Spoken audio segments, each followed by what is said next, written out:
how do you navigate and build a relationship with the people that have more positional power than you? What kind of questions could I ask my manager to make sure that I'm in alignment with the organization's goals and my team's? People don't love surprises. What are some tips that you have as far as like addressing that retaliation fear? You can execute them perfectly, and you will still work with an imperfect, difficult manager. It's truly transformational in a workplace if everybody's doing this stuff. So I really hope people pick up the book.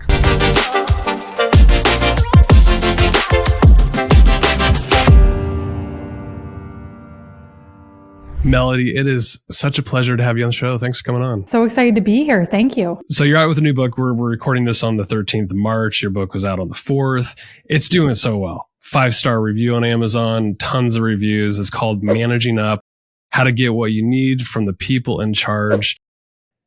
So I know a lot of people, they experience this frustration and confusion at work all the time. They say things like, I want a seat at the table. I know I could be making a bigger impact. And I'm sure you've heard statements like these. Is this what inspired you to write the book? Or if you lived personal experiences that really caused you to write an entire book about managing up? I think like most authors, probably a little bit of both, that I am a recovering, lifelong people pleaser.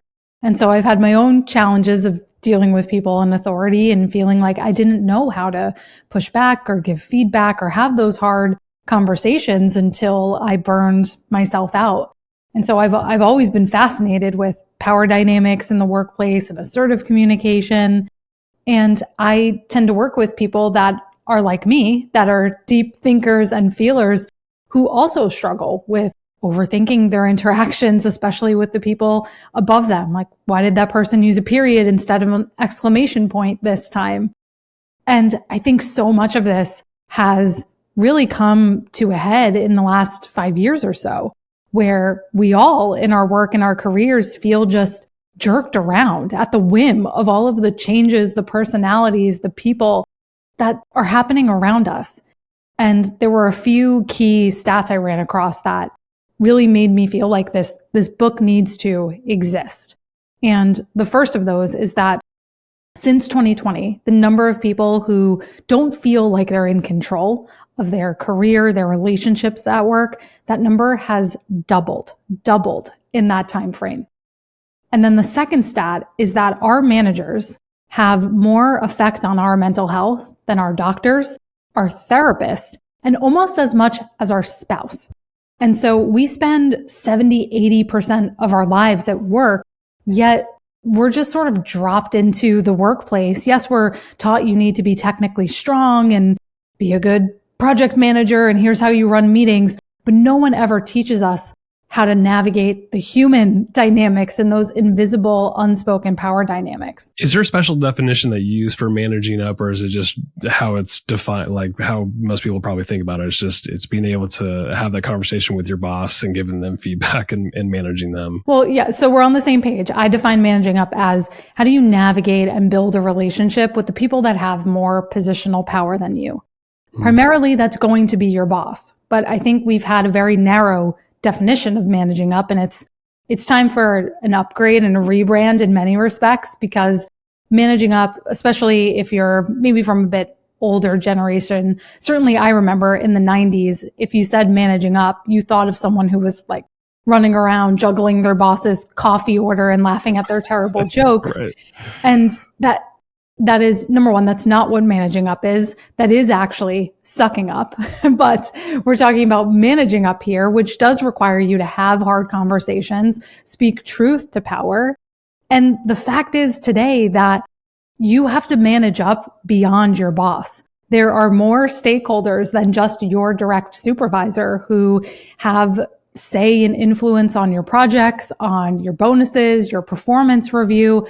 And so we don't want to make our boss our single point of failure. We do have to keep in mind that that is an extremely important relationship, but we also have to think more broadly about this skill set as well.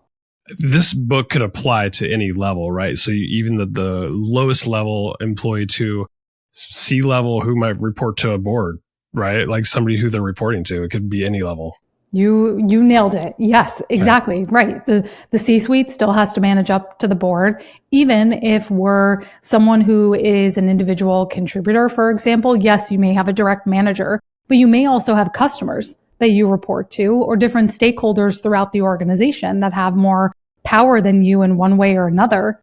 And even if you are a freelancer, a consultant, you're part-time, again, you still have customers and stakeholders. There are still power dynamics there where you have to set boundaries. You have to align with those people. You have to understand how to communicate with different personality styles and how do you secure your advancement. It may just look a little different depending on the actual format of your role. The bulk of the book, it covers these conversations that we need to have with our manager. And I'm sure this is probably why the book's so popular. It's not all theory. It's like you could literally pick it up and go to a chapter that you probably could relate to at the moment.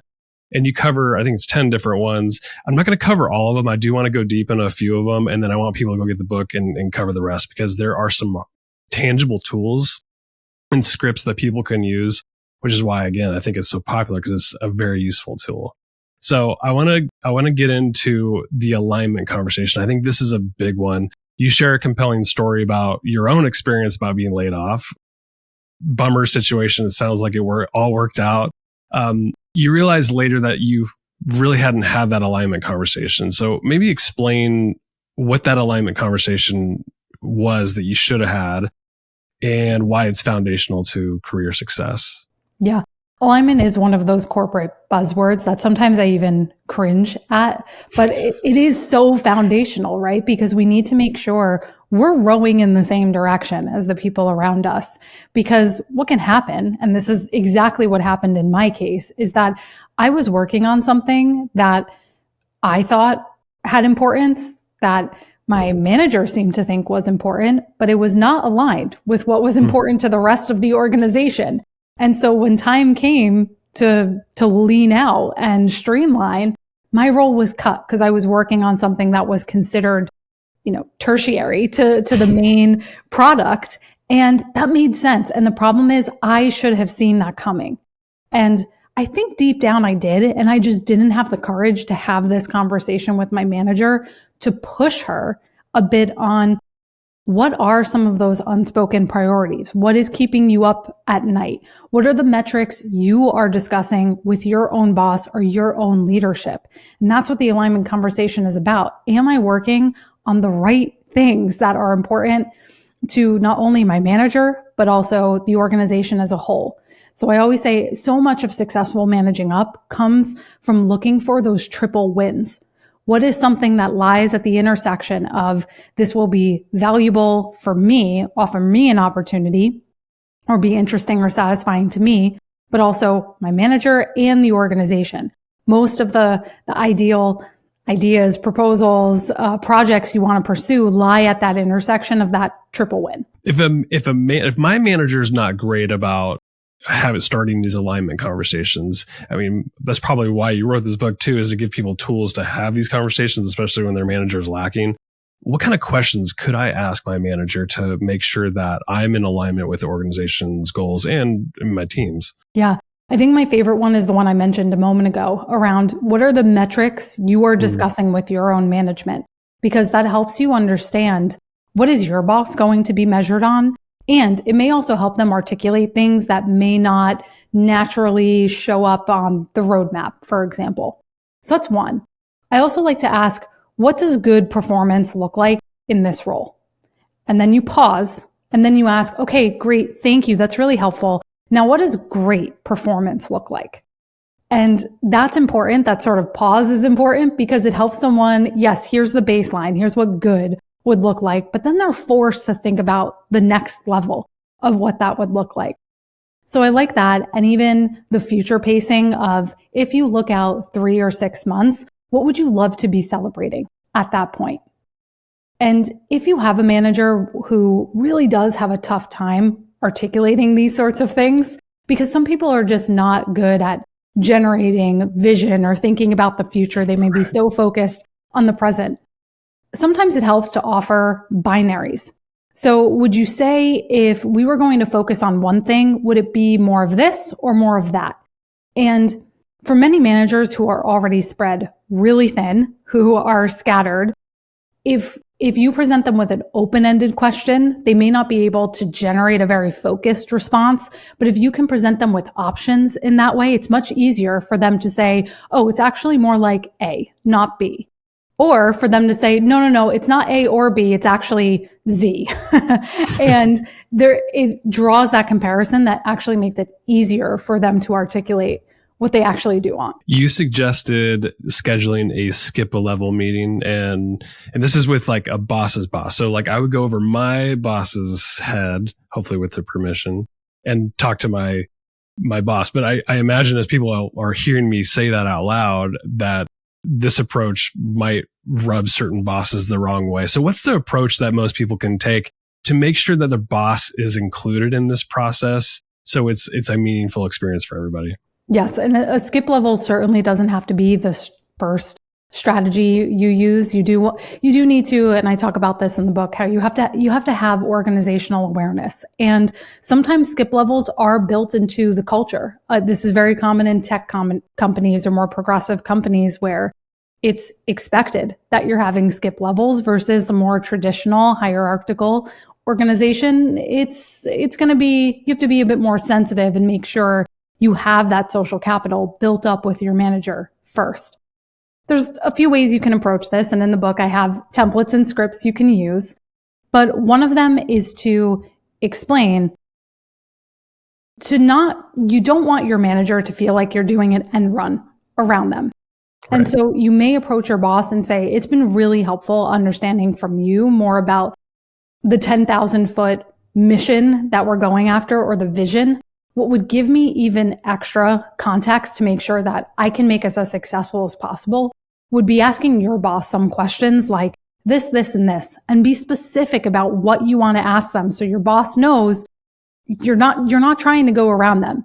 And you could even say as much. You could even say, this is not me. I'm not trying to cut you out of this process. Right. And I really want to be more involved in this. And if asking for kind of a solo meeting with your boss's boss feels like a little too much, instead you could ask, do you think your manager would be open to sitting in on one of our team meetings, for example, or even coming to chat with us as part of one of my one-on-ones? So it feels less threatening. You can get a little creative about it. I feel like you could even pose it as like an informational interview too, because that's like, everybody seems to be open to those. It's like, cool. Somebody wants to come ask me a bunch of questions about my career, my team, goals, aspirations. That seems like a pretty like simple way to get in there too. That's a great way to think about it. So chapter 2 covers the styles conversation. I love this one. You identify 4 primary workplace styles: commander, cheerleader, caretaker, and controller. Could you give me a brief explanation of each and why you think it's important that we identify what each of those roles might be, depending on who we're talking to in the moment? Sure. Well, if alignment is what we're focusing on, then styles is how do we work together to accomplish that in the best way possible? And most of what we tend to get frustrated by in the workplace is other people's behavior and approach. It's their style, where we may be someone who wants a lot of context, but we're dealing with someone who's very curt and to the point, and that feels dismissive to us. And so what we often perceive as difficult behaviors are often just the result of these style differences. So this is why it's so important. And you mentioned those 4 C's. Now, we get those 4 C's because if you look at all the psychological research, there's generally speaking 2 dimensions to people's communication styles. The first is dominance, how assertive somebody is. And then the second is sociability. How much do they care about connections and relationships? How much do they prioritize other people? So you get those 4 C's. Now, if someone is high in dominance, low in sociability, they are the commander type. Very to the point, want the bullets, care about results, outcome, not so much about the people involved and how everybody feels about the situation. Then you have someone who is a cheerleader, someone who is both high in dominance and sociability. So these people, they move fast because they tend to be more dominant, but they tend to be more of your big picture thinker, more enthusiastic, positive. And because they're people oriented, they love to be like storytellers, and they love to bring people together but sometimes they can be overly image and reputation conscious. And then you have people who are high on sociability, but low on dominance. Those are your caretakers. The people who want, yep, me too. Totally get it. The people who want stability, harmony, they care about everybody's feelings. Is everyone on the same page? Do we have consensus here? They want to think through decisions before they take action on them, which you can start to see how these styles could be at odds with one another. And then last is the controller, low on both dominance and sociability. This is someone who is very methodical. They value precision. They want you to follow. There is a process and they expect you to stick to it. And that can be great because they create excellent high quality work, but they can be seen as kind of rigid because they're not really open to new ideas. They're not as warm as the other types may be. And so with those 4 styles, it's very helpful to decode who am I dealing with? Because then you know, how do I frame my message around that person's motivations? If you know you're dealing with a caretaker, then if you frame your proposal around how this is going to bring the team together, or this is really going to help us streamline and stabilize our revenue for the year, that's going to appeal to them versus someone like a cheerleader may aspire to, this is going to help us hit our 5-year moonshot goals. And so it helps you get buy-in for your ideas because you can frame them differently. And then also make sure someone actually hears your message. So this is not about changing who you are at your core. It's about finding these strategic adaptations so that you can be more effective, whoever you're reporting to or working with. That's a good distinction because when I first had started reading this and was thinking about like, oh, what if I am interacting with the commander and I'm more of a caretaker? Like, do I need to flex my personalities, my style to them? But it sounds like you're saying like, no, just the way we're framing a message or the way language we're using that might more adapt. Is that what you're really saying? Exactly. Even if you are a caretaker, and let's say this is very common, that you as a caretaker realize the team is under so much pressure from this commander that people are burning out. We have folks that are on the brink of quitting. We're starting to make mistakes because people are just tired and overstretched. If you go to them with the caretaker frame of what I just said, people are upset, everyone's burning out, and we can't risk to lose people, the commander's going to, in some extreme cases, say, I don't care, you all need to get this done, right? And I needed this done yesterday. Whereas if you went to them and you framed it more about the end result, the quality, the efficiency, that, hey, this could reflect badly on us. We're missing our targets as a result, and the quality is lower. We're not able to move as quickly, and it's leading us to have to repeat work, which only slows us down further. That's going to land much better with the commander. You're still reaching the same end result, which is let's not burn our people out. But the way you get there is going to resonate with them more. You said burnout a few times, and that's a perfect segue into the boundaries conversation that I wanted to talk about. I hear this a lot, especially like tied into to burnout. The subtitle for this chapter is awesome. It's Say No and Set Limits Without Being a Complete Jerk. And I think that's like so well put because people struggle with setting boundaries. They will just like, whether it's their boss projecting or are pushing things down to them, they will just say yes and yes and yes and get resentful and then stressed out and then ultimately burned out. How do we begin to set limits with respect and not be a jerk, like you said? Yes, right. And there's this fine line we have to walk of, we have to be a team player. Everyone's being asked to do more, but you don't want to be a pushover.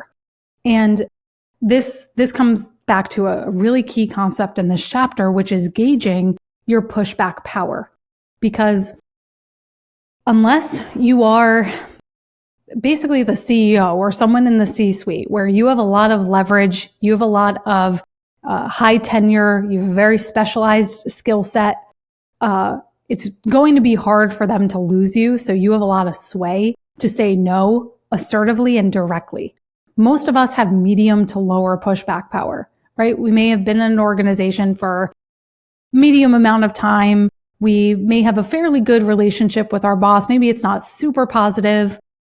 All of these things taking into account what's the state of your role, the state of the organization. Is the organization in a period of crisis or relative calm, where if it's in crisis, there is this implicit expectation that it's all hands on deck. Yeah. And if you say, no, I can't work late tonight, or our team isn't willing to put in this extra effort, there's probably going to be reputational consequences. So we have to take all of this into account and have that awareness of where we're operating. Now, even if your pushback power is on the lower side, all is not lost. There's a lot you can do. You just have to be mindful that you may not be able to be as direct and blunt with your no. You have to be a bit more tactful about how you deliver it. And so there's a bunch of different strategies in that chapter. But two of my favorites are, number one, the trade-off approach, which I think comes in the most handy for most people. And this is that classic, okay, I hear X is important, and now you're asking me to do Y. In order to get Y done, how would you like me to deprioritize X? Or what part of it would you like us to slow down on? So you're essentially saying both of these are not possible. We have to make a concession here. And you're framing it that way, which is great because you're driving that discussion and you're coming more as a problem solver instead of just, I can't believe you're asking us to do one more thing. You're actually coming from a solution-oriented mindset. And with the trade-off approach, it's great because you can do two things. You can either say, here's my recommendation. These are the trade-offs. Here's my recommendation of how we handle this. Or you can put it back on the other person and say, what would you like to do here? And you can, depending on if you need to be more deferential, that's when you can put it on the other person and say, we'll do what you want to do, but we need clarity on this decision. So that's the first one, the trade-off. And then the second is the conditional yes, where you say yes now, but you set a boundary for later. And so this might be something like, I understand this is urgent. We have to get this to the client. And so I'm happy to work late this time, or I'm happy to squeeze this in for you. But I hope we both recognize that this is an exception. I won't always be able to accommodate a short timeline like this in the future. And if you feel like maybe that's even too assertive, you can say, I would love to sit down after we get through this period and just revisit how we can get ahead of certain things like this in the future. So you can turn it into more of a process discussion. And those two approaches really straddle that line of being cooperative while also setting some limits. I'm sure like for a lot of people, like the boundary things, it's sneaky. It's like a boss will ask you one thing and you say yes. Do it again. Maybe it's something different. Another one-off, you say yes. And then you've not built the muscle like you're describing of like asking those questions and really being collaborative about setting the boundary early on. It's like it's almost too far gone at that point. Do you ever feel like people feel like that? Like it's just too far down the line where they can't really go back and set boundaries? Yes, I encounter a lot of people who feel like that for sure. Yeah. And what I say is we teach people how to treat us. And, let me also say that there are truly difficult and toxic cultures, and you can only swim upstream so much. But we often have more control than we think. And as you were just saying, sometimes we have inadvertently set up these dynamics where we will overfunction and take on more responsibility than is ours. And we train people to come to expect that if you need a volunteer, you'll be the person, or you're the fixer. You're the one who always swoops in last minute. You train people to become dependent on that. And it actually can create this dynamic where other people underfunction. They don't step up because, they know you're going to fix it. It'll get done. There's no consequence for them. And so you can change that. It takes time and it takes patience because it's almost like shaking a snow globe, right? You're disrupting kind of the equilibrium of the relationship. And it takes some time for it to settle back into a new norm. And so that's why in that chapter, I talk so much about dealing with pushback. Because if you have been someone who has been over accommodating for a really long time, you are going to get some pushback when people think, well, you were fine with this a couple of weeks ago. Now where is this coming from? Let's talk about another very hard conversation. It's the feedback conversation. There's going to be times where we feel like we're going to need to speak up to our boss, give them feedback. That is intimidating for a lot of people. Probably if they haven't been doing it, it's going to be very uncomfortable the first time they do it. What's the best advice you can give about initiating these challenging conversations in a constructive way that's also respectful to the boss? Yeah, this may seem a bit counter to everything I was just saying, but ask for permission first. And what I mean by that is, generally speaking, people don't love surprises. We don't like feeling caught off guard. Maybe that's a better way to say it. We don't like being caught off guard. And so if you have feedback for someone, you don't have to say, can I give you some feedback? You can if you feel like you have that trust built up. But ask for a bit of micro buy-in to say, would now be a good time to talk about that last meeting? And if the person says yes, great. They're bought in. At least they know a bit of what's coming next. So that kind of micro yes goes a long way. I think what can also be very effective is creating a shared goal at the outset to show that you are on this person's side. I was just talking to a client earlier who was having to push back. His manager was giving his team a lot of unrealistic deadlines and just continuing to pile on. And so when he approached him recently to have this conversation, he said, I want us to be successful. I know this project is very important for our roadmap, and I want to do everything I can to make that possible. And right now, the deadlines that we have are not realistic, and it's jeopardizing this in the following ways. And so I want to work with you on figuring out, how do we make these more realistic?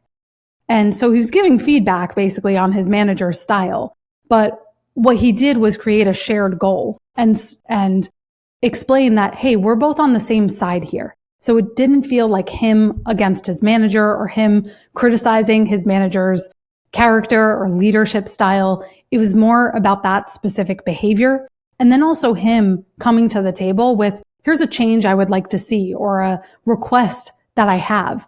And so my client could actually get what he wanted out of that exchange as well. Now that sounds very collaborative, and I'm sure in those toxic workplaces that you were talking about, employees who don't have a great relationship with their manager are going to feel like there's retaliation, probably on the other side of that feedback. What are some tips that you have as far as like addressing that retaliation fear? Yeah. I mean, this is CYA. CYA, for people who are not familiar. Document.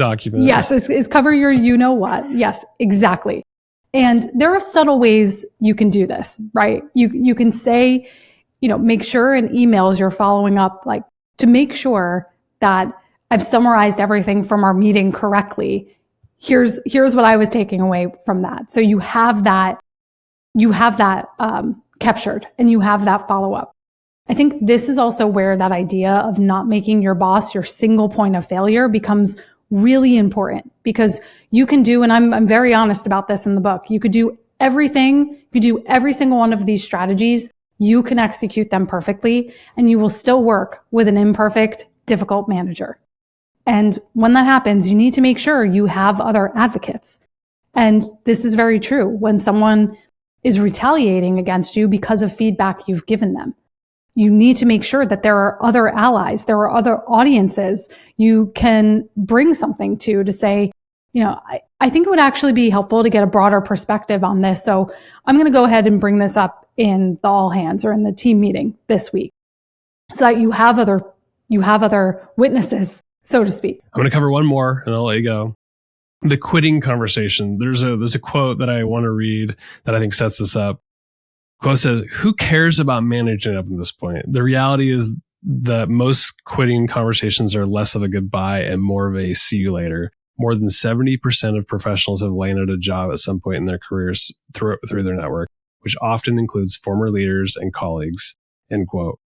What are some, I think it's eloquently put, because often it's the relationships that we have and graceful exits and those things, they do come back around. I've seen a lot of boomerang employees. I've also seen, like you outlined it, like within their network, they're referring to another workplace.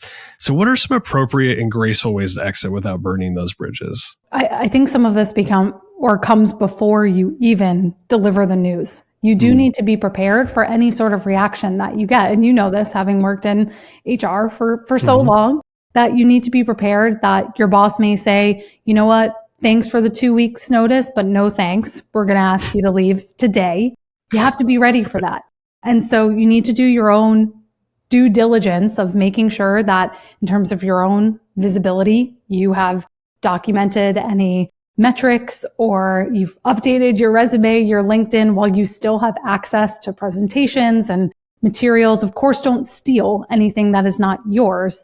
But I can't tell you how many times people come to me after they've left a role and say, well, I don't know what percentages I increase sales, or I don't have access to those numbers.